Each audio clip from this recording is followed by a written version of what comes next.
வாசல் கருவேப்பிலையே ஏன் மாமன் பெத்த மல்லிகையே வாசல் கருவேப்பிலையே ஏன் அத்தை பெத்த மன்னவனே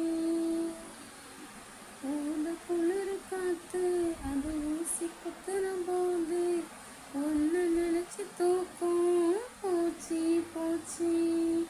ஊத குளிர் காத்து அது ஊசி குத்துறும் போது